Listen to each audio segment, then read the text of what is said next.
ചരിത്രം തീർക്കുകയാണ് Kerala athlete physique alliance. Body ബിൽഡിങ്ങിനായി മത്സരാർത്ഥിക്ക് ചിലവാകുന്നത് ലക്ഷങ്ങളാണ്. എന്നാൽ പലപ്പോഴും സർട്ടിഫിക്കറ്റിനപ്പുറം മത്സര വിജയിക്ക് ഒന്നും കിട്ടില്ല എന്നതാണ് യാഥാർത്ഥ്യം.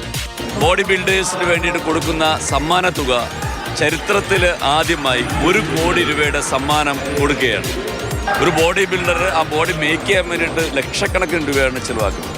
അപ്പോൾ അതിന് ആ അത്ലറ്റിന് ഒരു മതിപ്പ് കൊടുക്കണമെന്നും അതുപോലെ അവർക്ക് പരമാവധി ചെയ്തതിൻ്റെ പകുതി കാശെങ്കിലും കിട്ടുന്ന രീതിയിൽ ഒരു സമ്മാനത്തുക കൊടുക്കണമെന്നും ഉള്ള ആഗ്രഹത്തോടുകൂടി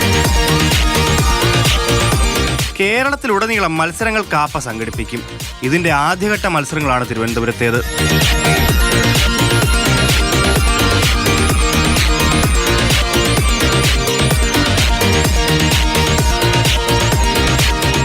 മിസ്റ്റർ തിരുവനന്തപുരം ടൈറ്റിൽ വിജയിച്ചത് അല്ലമീനാണ്. ജൂനിയർ സബ് ജൂനിയർ മത്സരങ്ങളിൽ അശ്വിൻ രാജും വിജിലൻ വൈയും.